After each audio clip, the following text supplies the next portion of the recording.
Welcome everyone to the ICNC webinar series. My name is Maciej Bartkowski. I'm Senior Advisor at the International Center on Nonviolent Conflict. I am delighted to host our guest speakers, Janel Galvanek and James Schule, as well as Veronique Didouet, as they responded. Today's presentation is titled Complementary Paths to Peace, Tracking Peacebuilding and Civil Resistance Strategies in Liberia. Janel and James' talk will be based on the ICNC special report that they wrote, titled Working Tirelessly for Peace and Equality, Civil Resistance and Peacebuilding in Liberia. The special report can be downloaded for free from the ICNC website. So I would like to encourage everyone to use this opportunity to also access and read this insightful study.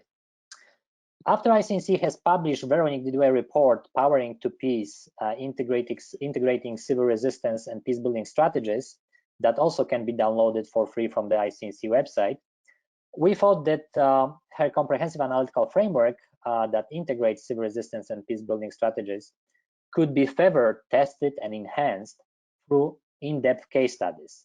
So we have developed a call for proposals, and among many that we received, we have selected Janel and James' proposal on Liberia, in addition to the case study on Nepal that we had the chance to listen to a few weeks ago. And we thought that Janel's and James' proposal demonstrated very effectively the applicability of Veronique's framework to study the interplay between civil resistance and peace-building strategies in a conflict. It also showed possible areas for improvement for that framework. So Janel and James' special report is highly valuable contribution that provides rich information about the conflict in Liberia, and I think shows in a very compelling way how the analytical framework presented in Veronique's report can be used to talk or show the interactions between and the impact of civil resistance and peacebuilding strategies on the dynamics and trajectory of a conflict. And I think it also points very effectively to the strengths and weaknesses of these strategies in various phases of the conflict in the case of Liberia. So I would like now to briefly introduce our key speakers. Janel Galvanek is the head of the Sub-Saharan African Unit at the Berkhoff Foundation in Berlin, Germany. The unit has programs in Somalia, Ethiopia, and Zimbabwe, and supports the capacity building of insider mediators, infrastructures for peace, and fosters multi-track dialogue among and between various communities. On a volunteer basis, Janel is the director of Growing Tree Liberia, an NGO based in Germany that supports programs for disadvantaged children in Liberia. She holds 2 master's degrees, one from Hamburg University, another one from Georgetown University in Washington, D.C., and those degrees are focused on conflict and peace. The second guest speaker today is James Schule, is the executive director for Liberian NGO Platform for Dialogue and Peace since June 2012. Prior to that, he served as Liberia's program coordinator for the UN Joint Program Inter-Peace Initiative, and he presently serves as a chairman for Civil Society Organizations Cluster on Peacebuilding and National Reconciliation. He's also an adjunct lecturer at the Department of Sociology and Anthropology at the University of Liberia. He has enormous experience working with national and international stakeholders to communicate complex findings into policy-relevant actions plans.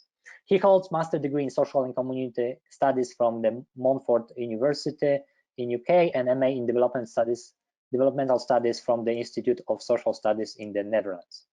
So before I will ask Janel and James to take over from me, I would like to remind our audience that we are live tweeting from the ICNC Twitter @CivilResistance, and people can share their reactions on Twitter using #ICNC webinars.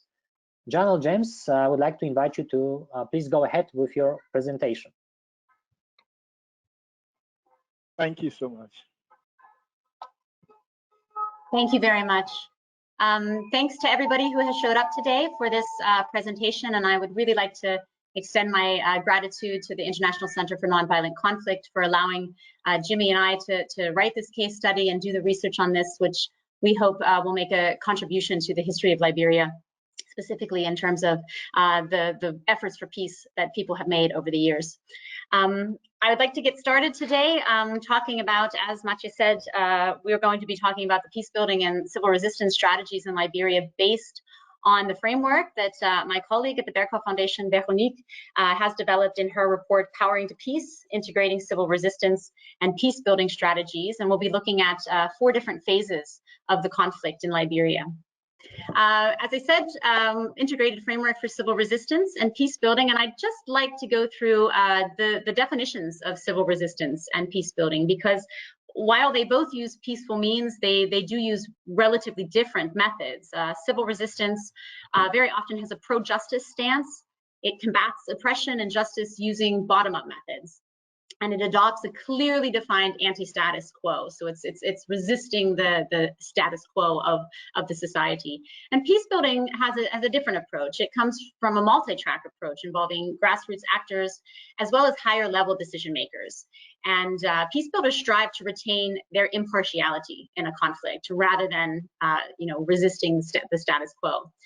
So we're going to be looking at these two concepts throughout this report. And we'll do that by looking at the 4 stages of conflict transformation. The latent conflict, which is Liberia before 1980, before it became violent. The overt conflict, and this is the period from 1980 to 2003, when the conflict was ended. The conflict settlement period, and this is a very short period of time in the summer of 2003, from June to August, during which the peace talks were being held, and the post-settlement phase, and that is from 2003 on. So the question we'll be answering is, how were civil resistance and peace-building strategies employed by Liberians throughout these 4 phases of conflict? And what was the impact of these strategies, and specifically the strategies together? And with that, I'd like to turn over to Jimmy, who will give more information about the latent conflict phase. Thank you so much. Again, I want to say welcome, and I must apologize for the noise from my background. It's raining heavily in Liberia, so I'm trying to manage the sound level. But again, as my colleague said, we will be sharing our thoughts on these different issues, and definitely look forward to having a spirited discussion with those of you who are also online. The latent conflict in Liberia before the 1980s, as you can see from the slide, is sort of unique in the sense that the country Liberia was funded by the American Colonization Society, which is the ACS. And the question is, the formation of Liberia, lots of people argue, in itself came with some level of complexity, which underpins some of the problems and the history we have to go through today. Liberia was funded by free slaves who, for some reason, was not having that social, political, and somehow economic rights in the United States where they were. And out of some level of rights-based engagement to have a place that they would call a home, they were repatriated through the generosity of the church. Say again, on the basis of an NGO. The free slaves were being resettled in the country, and what we begin to see is the whole concept of the oppressed become the oppressor. They repatriated to a country that has 95% indigenous population. The status quo of those indigenous people became the other way around. 5% of the free slave began to take over almost everything of the governing process.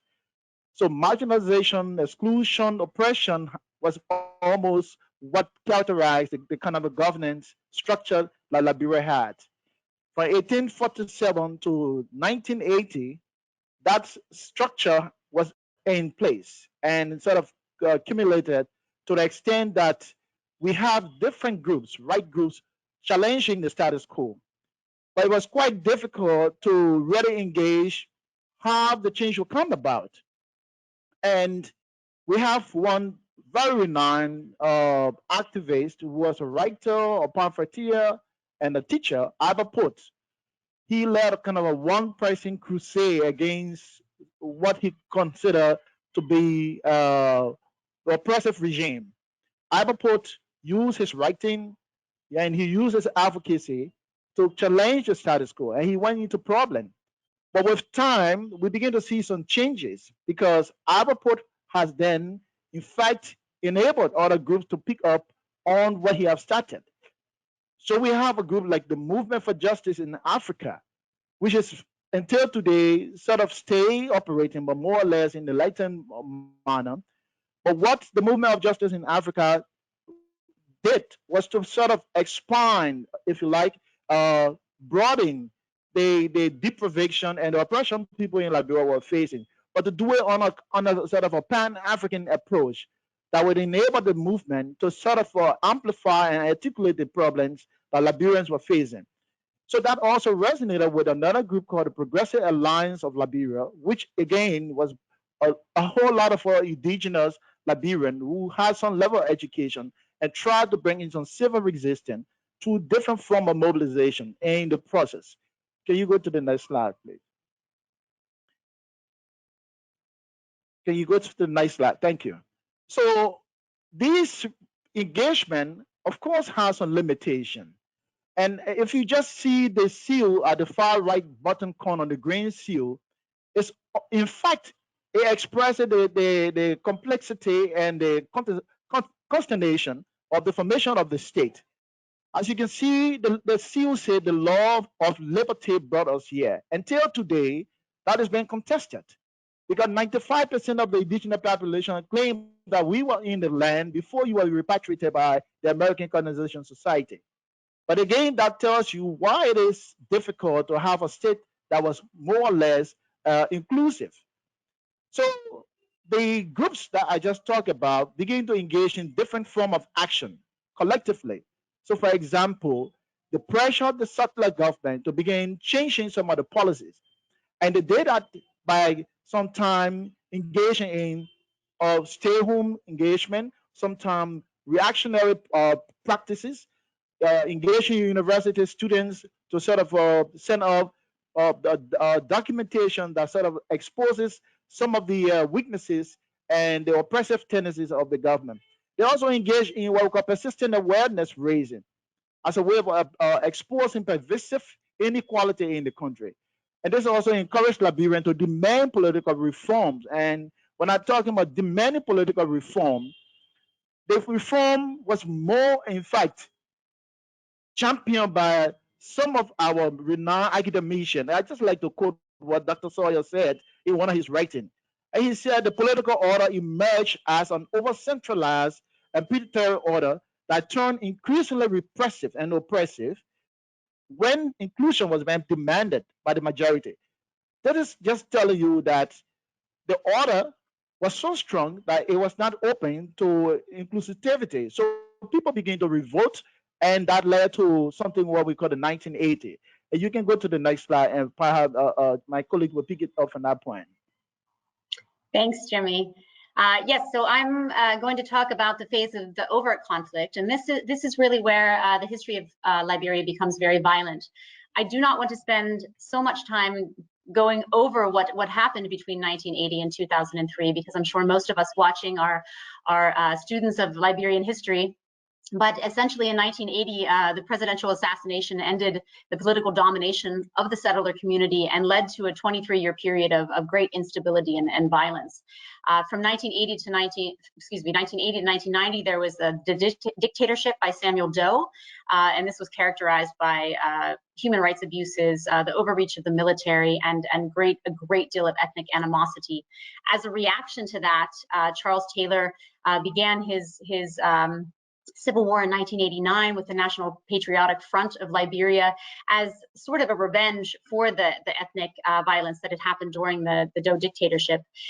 He was elected president in 1997, which was mainly due to the fact that Liberians were very tired of war, and they felt that if they elected Charles Taylor, that there would at least be peace. This, however, did not come to pass. The second phase of the war was just as violent, during which armed groups challenged Taylor's rule. So during this time, from 1980 to 2003, there were many different actions, both for peace building and for civil resistance. And we'd like to go through a few of these. I should start by saying that during the dictatorship, it was extremely difficult and dangerous to speak out about human rights abuses or to protest the government. So with the notable exception of some student protests at the university, much of this activity was during the war years starting in 1990. The dominant peace-building strategy during that time was definitely dialogue. And this was done first and foremost by the Interfaith Mediation Committee. And this was a group, both the Liberian Council of the Churches and the National Muslim Council of Liberia.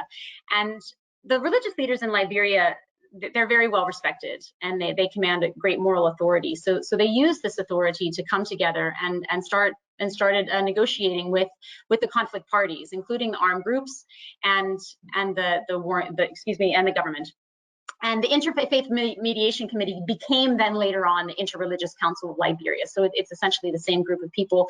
They met with armed groups, they organized conferences, they convened peace negotiations, and they were viewed as neutral and trustworthy mediators by both the government and the armed factions during all phases of the conflict.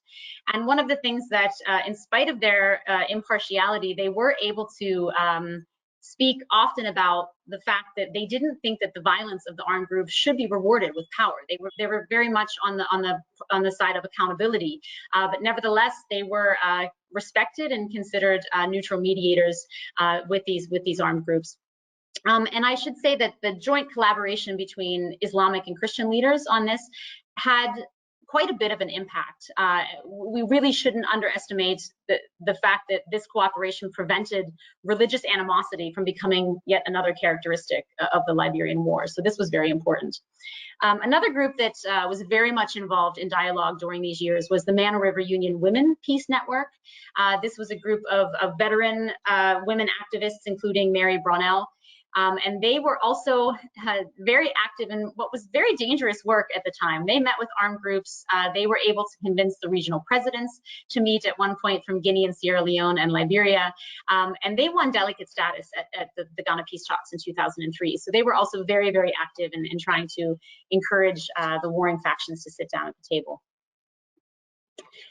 With regard to civil resistance strategies, I'd like to first talk about the documentation and demand for accountability. And this was arguably one of the most impactful methods that was used, primarily by the Catholic Justice and Peace Commission, the JPC, and they were meticulous in their documentation of and reporting on widespread atrocities.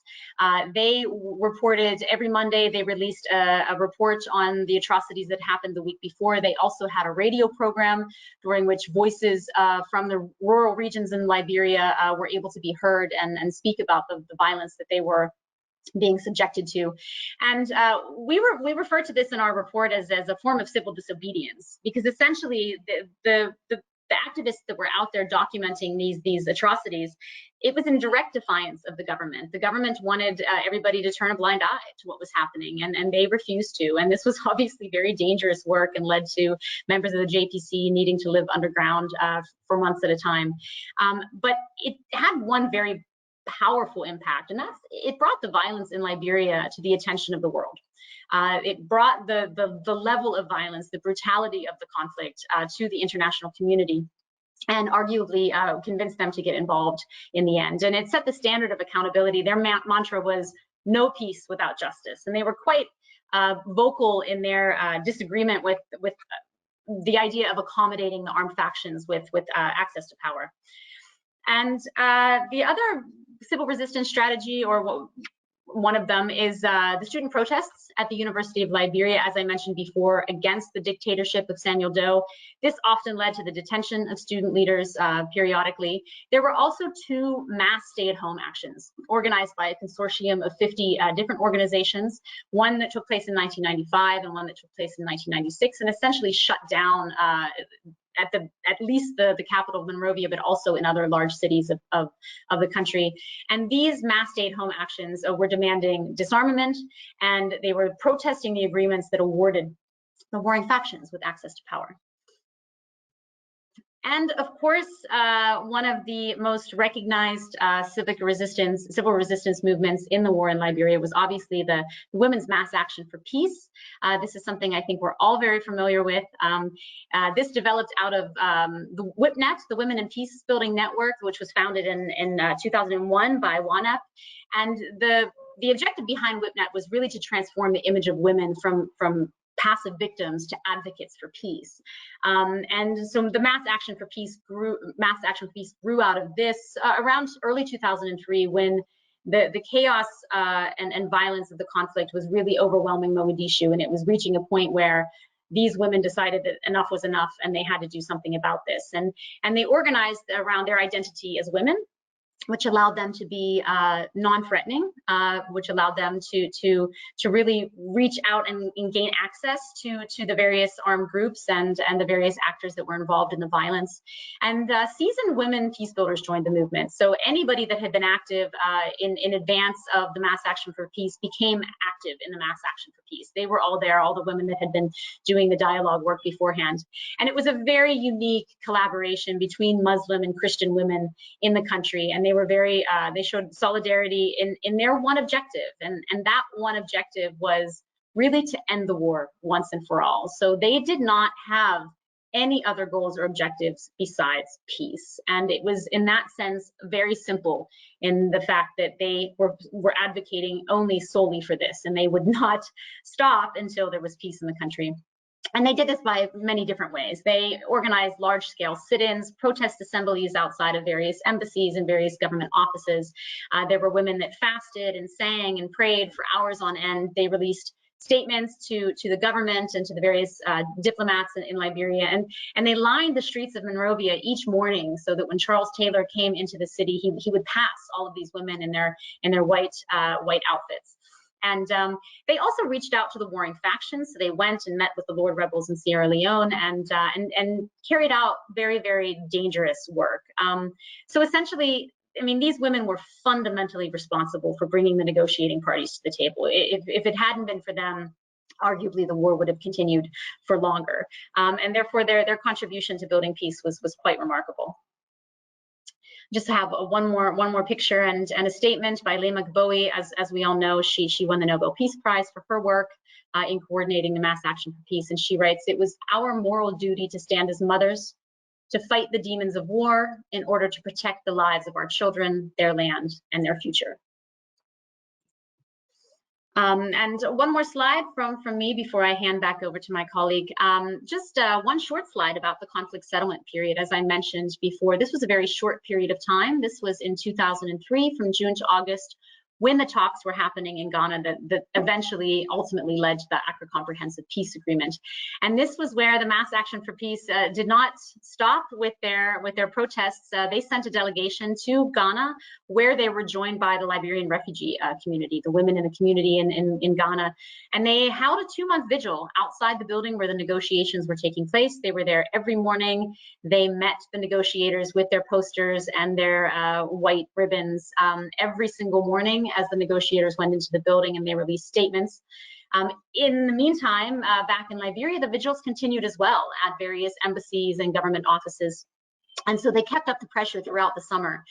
There was a ceasefire at one point that failed after a couple of weeks. And at that point, the women became more forceful in their tactics. They blocked the doors of the room. They refused to let the negotiators out until they called the factions in Monrovia and told them that they needed to enforce the ceasefire. At one point, they refused to let them leave the room and threatened to take off their clothes, which was really shocking for the negotiators.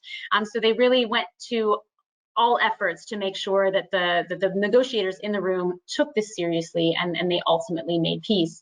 And I would say, we argue that, you know, the women transformed the concept of peace in Liberia from a dream, from an ideal, to a necessity. This was absolutely necessary for the country, for the country's people.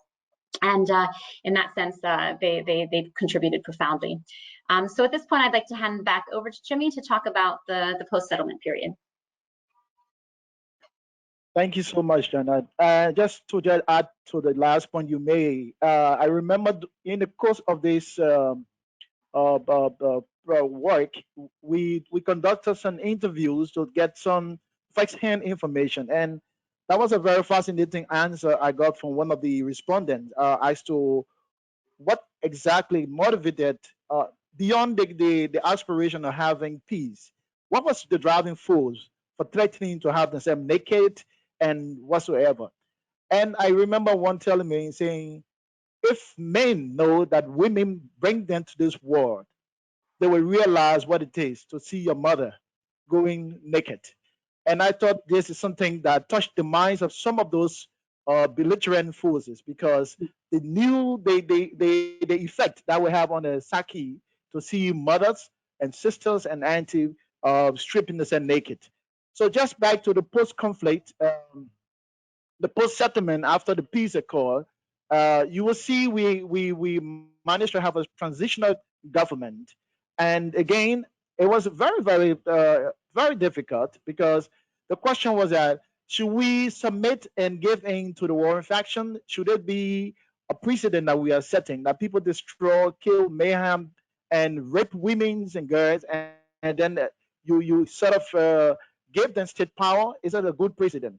That discussion, in fact, lingered for so long, but eventually it was accepted that it should be a 2-year transitional government that should include them, because there was, let me just put it like this, it was a general fatigue. The issue of wariness was very all over the place. People were tired and people wanted to come back home. So the best way to have got the guns from these factions in was to accept them in some form of configuration where they will be part of the governance structure. And the UN, in fact, had utilized the opportunity to have the troop brought in from 2003 up to 2017. And the president of the UN actually created very good space to allow civil actors to sort of flourish and sometimes challenge some of the injustices, the abuses that really took place.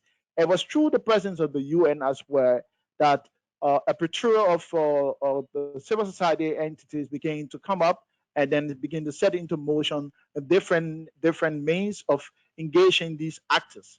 Uh, Again, yes, Liberia is, we often say Liberia is peaceful, but again, Liberia is still fragile. Fragile in the sense that the British economist Paul Cooley said, country that went through civic and sometimes economic disaster, and the factors that contributed to those things, once they are now fundamentally resolved, there's a huge chance that we can slip back to his famous conflict trap. So Liberia is still within the conflict trap, because most of what happened during the crisis, or what led to the crisis, have not been fundamentally resolved. So yes, it's still a fragile state. So some of the changes that focus on the peace building and civil resistance are the following. We see a strategy of the roadmap for peace. There's a lack of common and shared understanding of what is national reconciliation and healing. So one of the strategies was to come up with some conference or some what we consider workshop, that we will have some collective and joint understanding of what we want, and how the roadmap can sort of structure a framework that will guide our reconciliation process. And that roadmap has been revised over and over. It has not been so active, I must admit, but it has set the framework through which we can work toward peace. There are almost 16 to 17 teams within the roadmap that definitely can show you how we intend to go about the peace. Again, WebNet, as my colleagues say, and my WebNet, have also been very critical and very vital in the process of the peace building process. Like these women, the late Mary Brennan used to cross the battle line and go to the battlefront, especially when the young folks were on drugs and they would shoot indiscriminately. But she said, when they see me, they know I'm the mother, and they will succumb. And in fact, we see that in fact her strategy worked. We got like Interreligious Council of Liberia, serving in different capacity, getting more involved in electionary processes, serving as watchdog, looking at the issue of economic injustices and sometimes corruption, and speaking on different bad governance issues, more especially the issue of rule of law. Uh, some of you don't know, or most of you probably don't know Liberia. Until today, we have some of those who were in the war as part of our decision makers. They are part of the parliament, and so they are still making decision. And this is something that continues to challenge our humanity as Liberians to see how we can bring about some sort of change in the process. We have the JPC, the Caledon Peace Commission that were also involved with civic and legal education for rural communities, especially helping people to understand at their own term what it means to demand your rights, what you have to accept and what you need to reject. And of course, we had the trade unions, we had the student groups that were reacting to government policy, and strike actions were all over the place as a way of having some sort of a, if you like, civic engagement in terms of the status quo and how we can bring about change without going through the conflict trap. Next slide, please.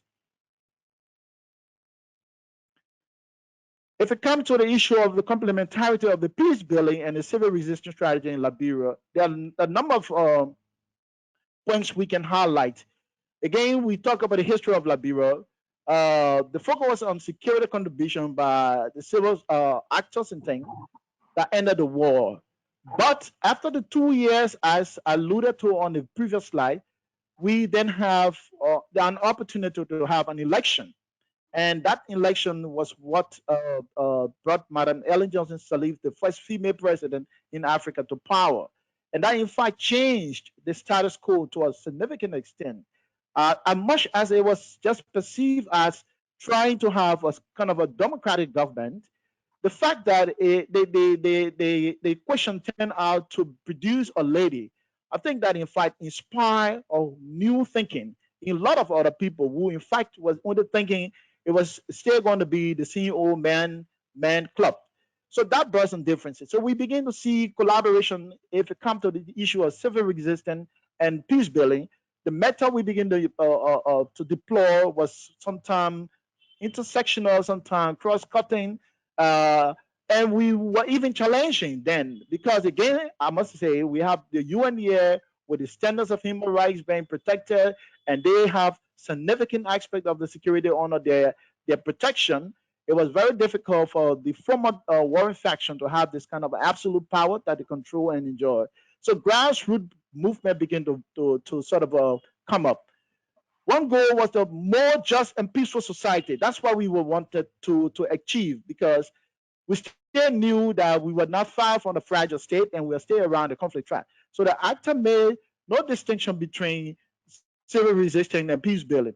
So most of the time, as Janet alluded to, you will see interfaith groups, that the Muslim women joining the Christian women, irrespective of the religious background, and in fact engaging in sometimes collective prayers.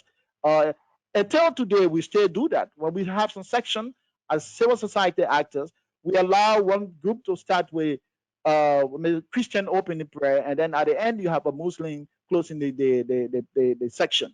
So we continue to complement our strategy as a way of increasing the ordinary people capacity to affect the kind of change we want to see. Next slide, please. We say thank you and for your good attention at this point. Thank you very much, everybody. Yeah.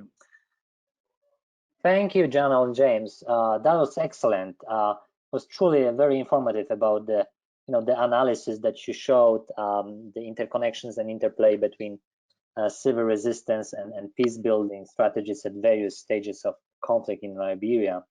So I would like to now introduce our discussant, Dr. Veronique Dudoué.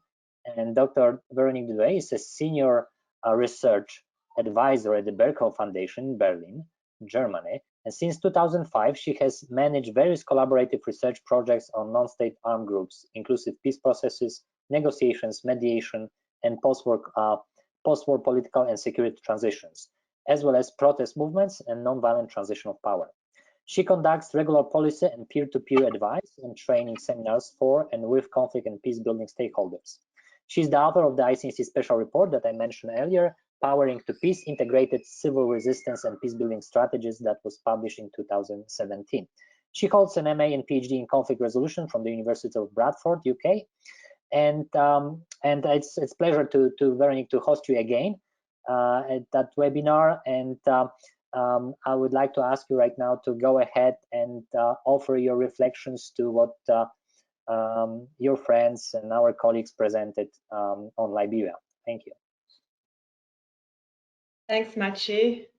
Many thanks indeed to Janelle and Jimmy for your great presentation. I was very happy that this case study was commissioned by the ICNC. I think Liberia presents a perfect case to illustrate and to improve and to look at the intricacies of the framework, which I know ICNC likes to call the Dudway framework, but which I much prefer to call the Curl framework, which was indeed invented by Adam Curl in the early 1970s, and which I just revamped and repopularized, I would say, as several others have done before me. In fact, the Liberia case is used as a training tool by the US Institute of Peace in its SNAP program. SNAP stands for Synergizing Nonviolent Action and Peacebuilding. So it's used as an exercise to illustrate and to discuss the complementarity between nonviolent action and peacebuilding tactics and strategies. And I think it's indeed a case and a history that helps to discuss and to better understand what are the distinctions between civil resistance and peacebuilding tactics, as well as what are the areas of interplay and complementarity. When are they best needed? When is the time to protest and to resist? And when is the time to dialogue, to negotiate, and to reconcile? And as in the case of Nepal, I would say that the experience of Liberia also shows how nonviolent tactics can be used in the midst of civil war, and also how they can be sustained while a peace process is ongoing in order to impact the pace, the content, and the outcome of negotiation. It also shows, I would say, the difficulties of sustaining mobilization or united mobilization after a political settlement. I learned a great deal in reading the study and hearing, listening now to the presentation by my colleagues. And I want to share just a few of the learnings and personal reflections that I have from this insightful and thought-provoking study. So firstly, I would say the study brings to light the specificity of peace movements, as opposed to maybe social movements that are focusing on asking for political change and reforms. Peace movements tend to bring together large sectors of society across divides, such as religious divides, and I think the study shows that really well, how women, as well as religious authorities, are very good at bringing people from across society united in a common aim for peace. And in that way, these actors, these movements are caught in the middle.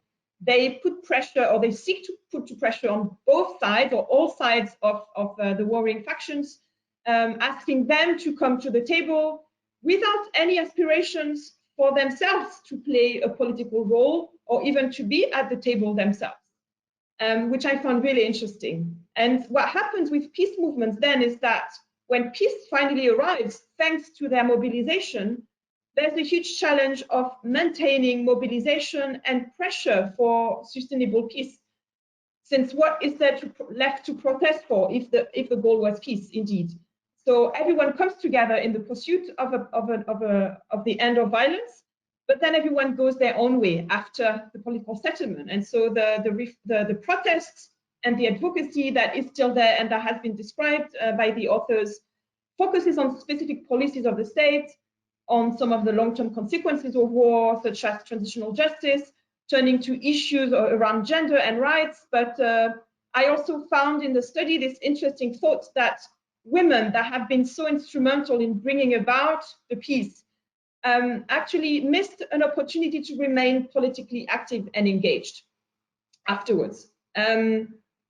Something else that I found really interesting in the study is the sheer diversity and creativity of nonviolent tactics that civil society has displayed, starting with the women, of course, and for instance, their use of gender norms and gender roles as a resource for nonviolent protest and pressure on the warring parties, but also the much broader range of actors that have been involved in nonviolent action beyond the women from the Mass Action for Peace, which is the most renowned mobilization. I also found very interesting the focus on documentation of human rights abuse, demands for accountability as civil resistance strategies. And I remember in a couple of weeks ago when we had this webinar on the Nepal study, there was a question about what about human rights defenders and where do they sit in that framework? And I found really interesting how the authors really put the stress on those actors as being part of the civil resistance spectrum. How protests by students and religious organizations, professional bodies also are highlighted as having played an important role. The one more element I would like to stress is how I like how the study shows civil resistance and peace building strategies are being highly complementary to the point of being at times overlapping and difficult to distinguish. So the point that is made is that actors choose these methods strategically depending on what they think would be more effective to meet the needs of any given situation. And whereas ourselves, as outside scientists, we draw these categories, these neat categories, but the actors on the ground and in real life might not be aware or find those very, very relevant. So in a way, the same actors can be at times peace builders, protesters, civic organizers, mediators, human rights defenders, dialogue facilitators, or advocates. But the question that I'm asking myself is, can a single group or movement really employ these approaches simultaneously?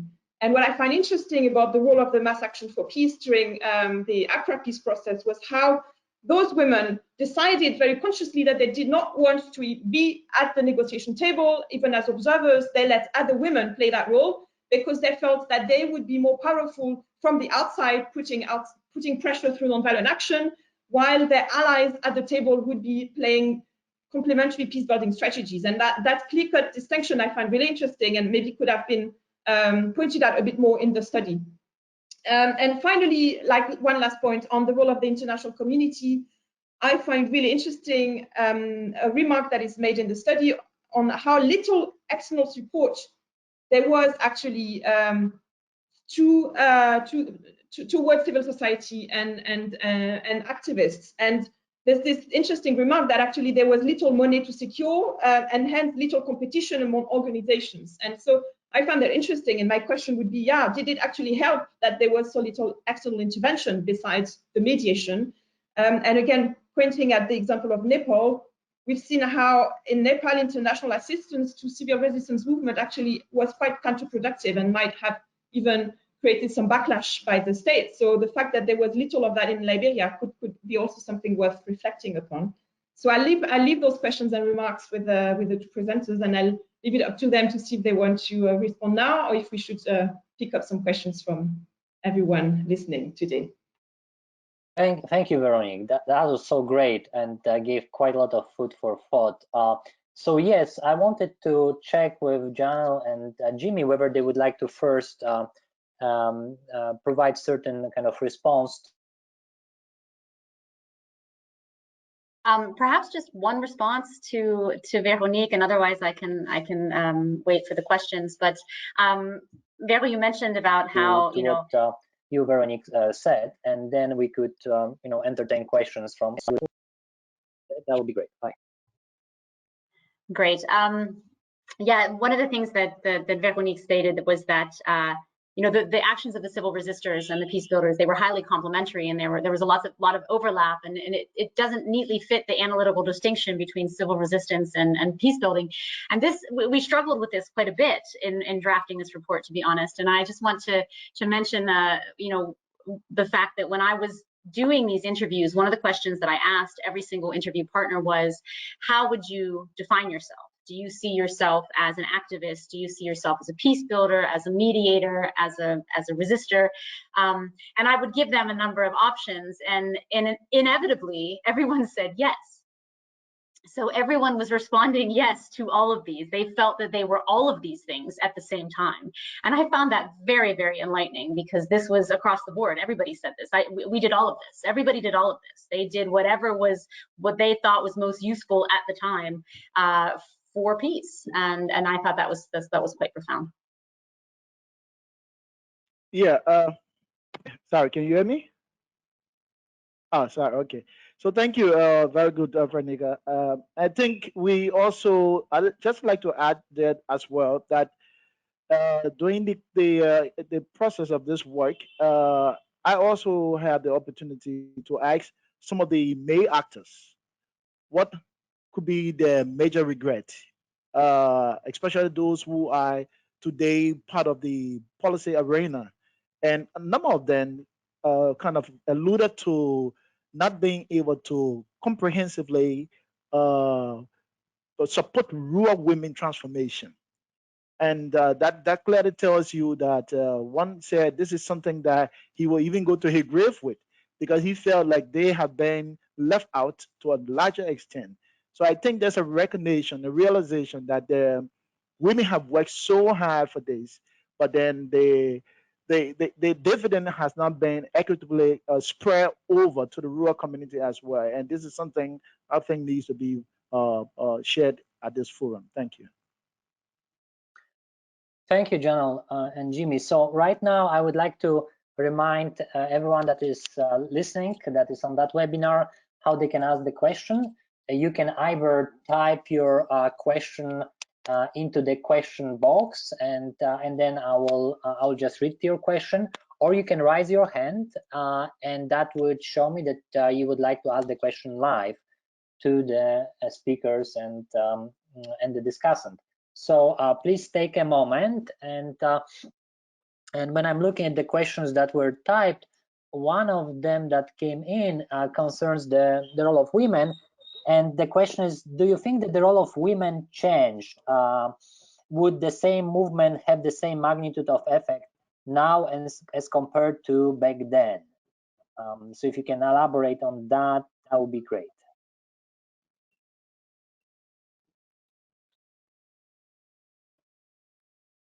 Will you collect Actually, a few questions, or should we answer that right away? if we can go ahead with that answer to that question, that would be great. That would give also time for others to chime in. Jimmy, would you like to answer that question about the role of women and how it's changed? Oh, okay. Let me just give you the first slap, and then you probably can come up. I think there is something that really came about as a result of having the first female president in this country. During the period of Madame Salif rule, we've seen a huge proportion of girls uh, expiring for student in the secondary school, student leadership. At some point, I think there were even more than the boys, and that has not been the case. And then we see like maybe if you check on UNICEF statistics, you will see girls enrollment has in fact increased significantly, and they have been inspired by this success story of Madame Salif. The fact that from 1847 to 1980, not 1980, sorry, 2003 has always been the man uh, uh, uh, president we have, besides the interim configuration. A lot of women have now seen that they should not resign themselves to the cultural and sometimes traditional precept of women are not supposed to be in politics. So that's one thing we've seen. We've also seen that in some traditional communities, just places where sometimes Islamic communities, where it's very difficult to even organize focus group discussion and allow the woman to speak up easily. And I'm saying that from the backdrop that my entity, we are implementing a project or a Women, Peace and Humanitarian Fund, and we go into communities and we see the willingness of women who were quote unquote traditional women who would not easily come forward to share some of what going on in the home. And now speaking out. And prior to this period, there's this sort of perception that the internalization of sometimes suppressive and repressive behavior in your household by the woman enables you to ascend to some sort of status, maybe the first wife of the second wife. But today you see women sometimes challenging those things through the focus group that we are having, and no more accepting the fact that I want to be second wife, so I need to accept and internalize some of the abuses. Then the third thing also, yes, it's kind of difficult to see the number of cases that are going around about abuse, depending on who you speak to, you will understand whether it's on the increase or whether it's a result of the awareness being created by the vibrant civil society community that we have, that making the cases to come to light. Okay, so yes, we're seeing that there's a high level of conscientization, awareness among the women now than ever before. People are not accepting. You in the past, you can have some joke. You see the little girl of 4 years, you say, "This is my wife." Men utilize these kind of a tradition and then pursue that. But mothers are telling, "Hey, don't tell my daughter that thing. I don't want to hear that from you." You see the awakening. People are not accepting those cultural practices. So yeah, I see that there's a very, very, very strong movement and strong involvement of women in terms of what and how communities should look like. Maybe you would like to add something there, Jana. No, I think we'll leave space for other questions. I think that was a great answer.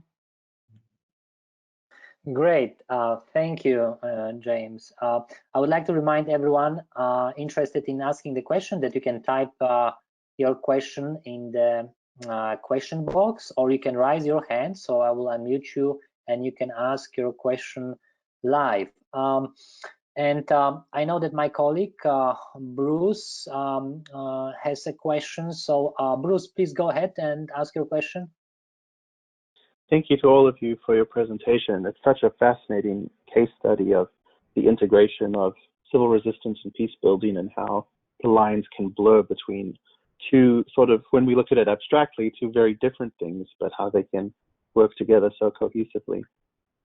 So in the peace building field, you know, we talk about demobilization, disarmament, and reintegration. And you've really spoken well to the way that these peace building activists demobilized and how they participate in the disarmament process. And I'm wondering if you could speak more about the work that they did on reintegration and what were some of the challenges that came with that. It's something you touched on lightly, but I'd like to dig more into that because we see, you know, from the civil resistance side, there's the issue of if someone is part of a pillar of support, right, for someone in power or someone that's upholding something unjust, they, knowing that there's an option for them by relenting and by changing from a supporter of the regime to a supporter of the movement, can be a huge turning point in establishing a just peace. But then there's also becomes complications when it comes to accountability. And so how did this group navigate that? And what was their approach to reintegration, and what were the challenges? Thanks for that question. Maybe I'll just start, and Jimmy, I'm sure you have much more information about this because, I mean, you lived through this. But the DDR process in Liberia was quite interesting. It got a delayed start because the UN was actually completely overwhelmed by the number of people that were turning in arms and in order to take part in the DDR process. There were major mistakes that were made, but I think one of the things that really sticks out about the DDR process in Liberia is that many more people accessed this programming than just the armed groups. There was a very broad definition of what needed to be submitted in order to take part in the DDR process. So you had many different people from society seeking out these funds and these programming, and that's what led to a very long and complicated process. But in the end, I think actually, if I can say this, it was a positive in a sense, because it showed that there was little stigma involved in admitting that you were part of an armed group. And I think that still remains today in Liberia, you know, especially in comparison to other places where there have been conflicts such as Central Africa, where the stigma of people who fought or were involved in armed groups is so high and really leads to very little social reintegration of these people. But in Liberia, it seems that there's, I mean, there are obviously exceptions, but it seems that to a great extent, especially today, people look back and say, we all suffered from the war. We're all still suffering now from poverty. It doesn't really matter who fought and who didn't. There's more of an understanding of we were all in it together. But there was very extensive programming, especially for the the underage combatants, the youth combatants, that was run by UNICEF. But a lot of people, so a lot of children went through this process as well, which was a bit different than the adult DDR process. But I'll turn over to Jimmy. I'm sure he can give more insights. Well, thank you. I think that's one of the contextual area people normally ready you have. It's hard to get unanimous view on the DDR process. To be honest, Bruce, your question is very, very important, and all is because depending who you speak to, the young people, majority of them was being abused and drugs and brought into the conflict. And so, and they were involved in mayhem and different kinds of atrocity.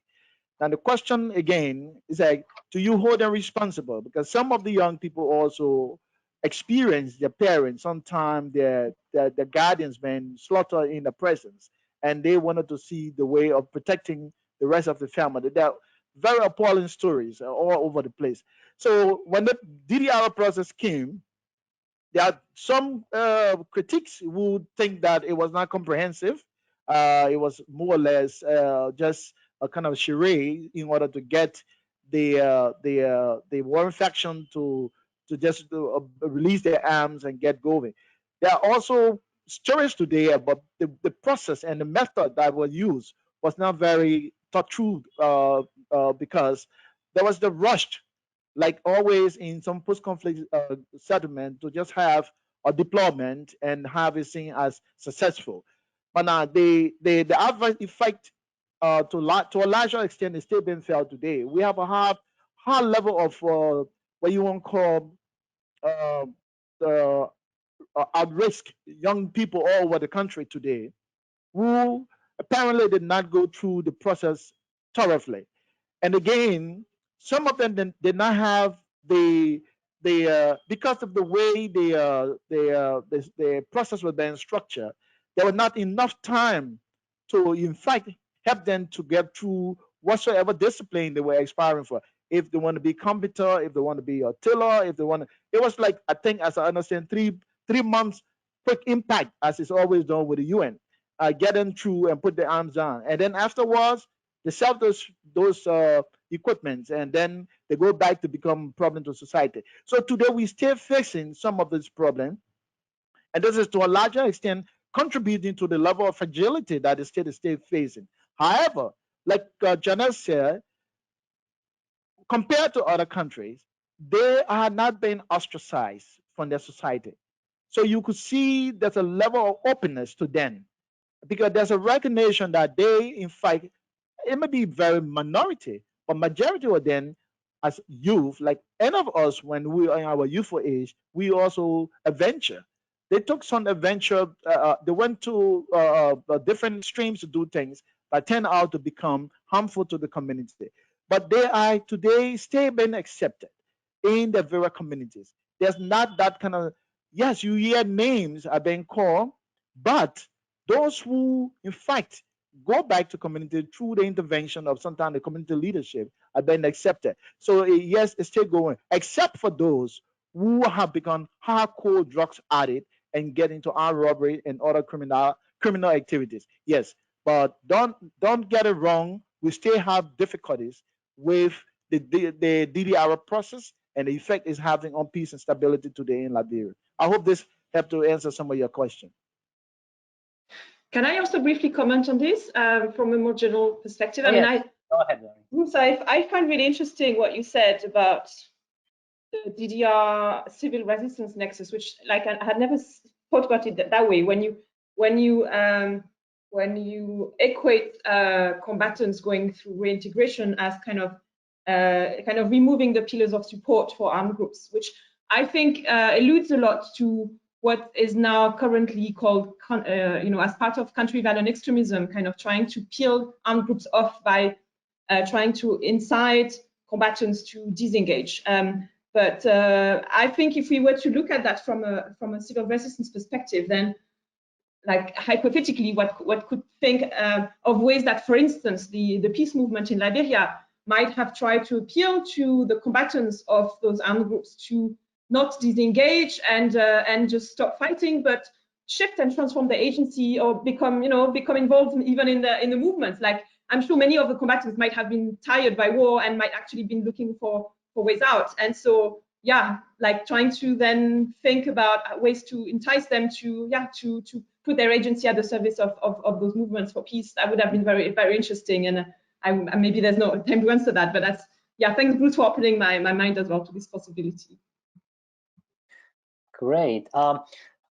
I have a question which I wanted to ask in the context of kind of legacy of civil resistance and peace building, and kind of a societal muscle memory about those strategies they were using in order to kind of address the conflict or end the conflict, and particularly kind of then looking at the current times and kind of pandemic era and the situation in Liberia. And I wanted to ask, to what extent you see the legacy of what you were kind of describing in terms of different type of strategies that the society was using to address the conflict that might be still present, very much in use those days, maybe addressing other issues and other challenges, not the open kind of conflict and civil war, but what are those societal muscle memories that you think they stayed on, and kind of society is building on that memory and legacy of those strategies that they were using 10,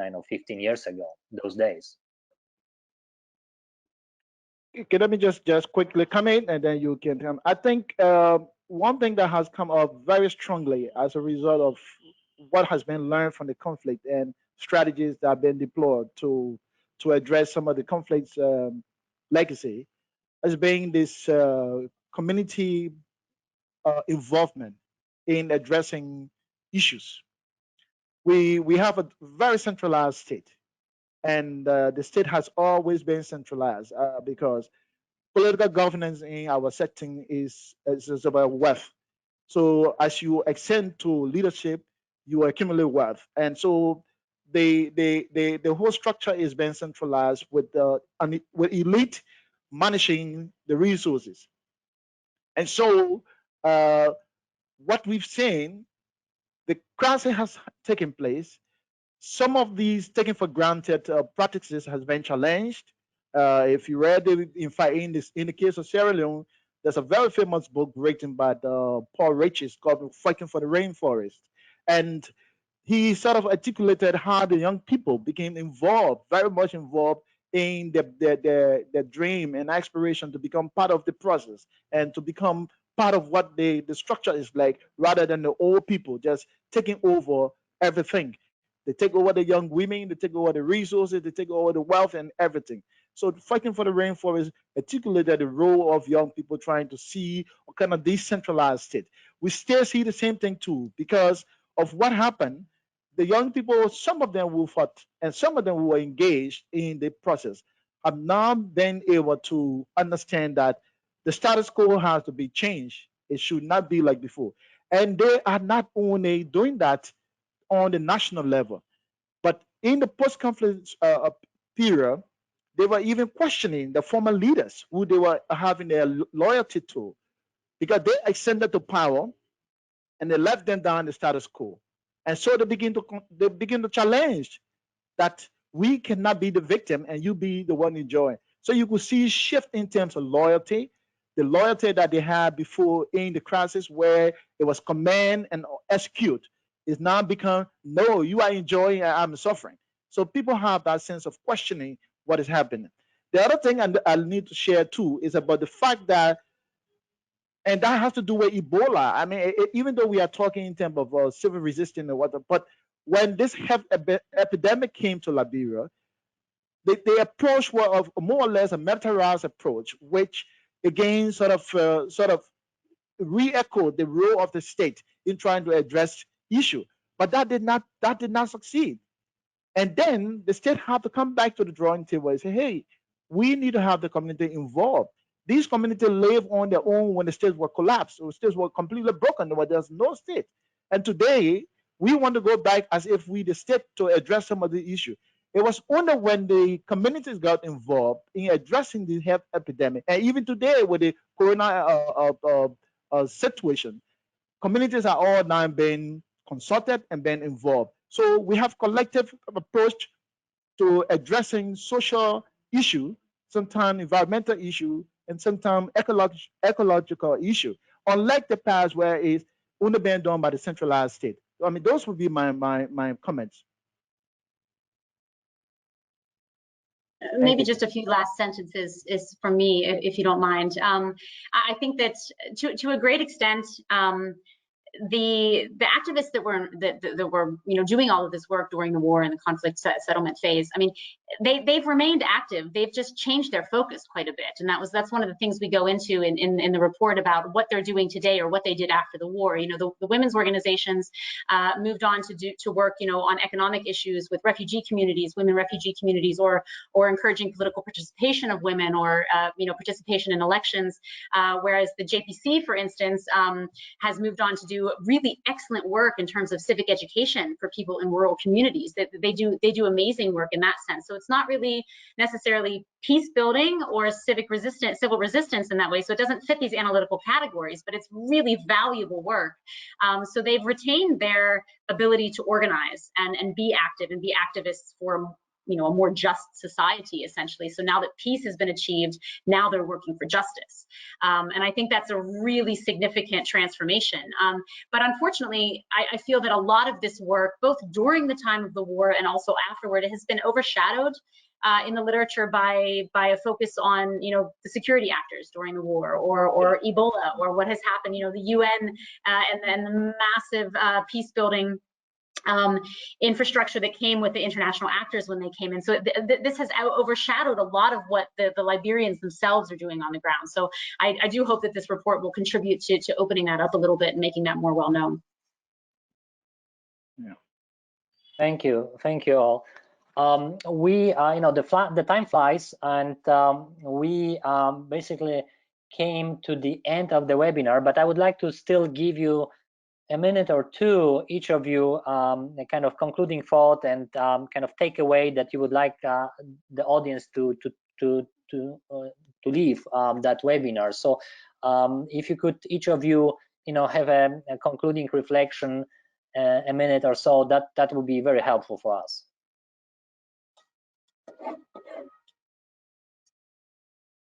Maybe I'll go first, just briefly. Actually, my reflection is something that I actually learned during this this webinar, and that's something that Veronique said early on in her discussion. She was talking about these peace movements and how the people got involved in Liberia and they became active with one goal, to achieve peace, and they didn't have any aspirations themselves to be part of the government, to be part of the leadership. They really had one goal in mind, and that was to bring peace.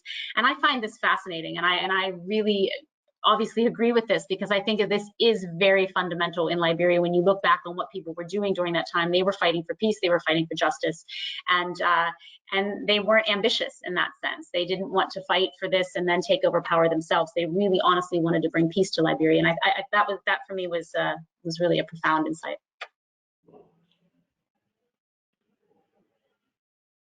Well, for my side, again, I just like to say also thank you for the opportunity first and foremost. I mean, it was sort of very challenging, but at the same time compelling to sort of explore. And what I'm so particularly grateful for is the flexibility that you allow. That in fact, some of what the assignment was all about, we have the opportunity to sort of generate some new data by having respondents address some of the contemporary issues vis-a-vis what in fact we were asked. So it sort of gave us some time to go and speak to those who have not been part of this sort of discussion, who have played some very critical role, and they are so happy that we afforded them the opportunity, that they have their own narratives being heard. And so I think the ICNC have done extremely well for that. And the second thing I also like to also say thanks to Veronique I think she has been providing some comment in the first phase, and I'm happy also to know you. I know we exchanged communication, but then putting the name to the face is something that I really appreciate. And lastly, I know that this is the first kind of engagement. I just hope that some of what came up there, there are actors here who are very keen on understanding what next. And I would definitely be happy to see how some of these recommendations or some of what we've been able to advance come up, and how would they be able to address some of their own expectations. Thank you so much. Well, finally, for me, I would say, on the one hand, as a researcher or as a trainer, I think this case study brings a lot of valuable data and analysis and knowledge on, like what went on in Liberia beyond the March Action for Peace movement, which has been very much studied, and thanks to the Nobel Peace Prize, thanks to the film Praying the Devil Back to Hell, like is a case that has been studied a lot. And as I mentioned before, it, for instance, an exercise that is used now by a lot of nonviolence trainers. I think the study really helps to show the amount of peace building and civil resistance that went on during the war, but also before and after. And so I think that evidence and that these empirics are hugely valuable. But what I just heard from you, Janelle and Jimmy, about how Liberians themselves can actually learn about their own history or relearn about their own history, it's also, like, for me, a great hope. So I'm grateful for the ICNC to make that possible. And I hope you'll have a successful dissemination of the study then in Liberia itself. Thank you. Yes, and in fact, with regard to dissemination of the study, we have recorded this webinar, and we will be sharing that webinar with everyone that registered for it, and we will include also the link to your excellent report on Liberia with that. And so I would like to thank again our guest speakers and respondents for the excellent discussion and presentations. And I would like to wish everyone well, and so you stay safe and healthy. And there will be a number of other webinars that we are expecting in the coming weeks, and we will be sharing that information with you as we have those webinars scheduled. This is just the tentative list. The dates are firmed out right now. It's just we'll be sending you the link for registration in the coming weeks. So we look forward to seeing you again. Once again, I would like to thank our key speakers and the discussant. Thank you so much, Janelle, James, Veronique. Thank you very much. Thank you. Bye-bye.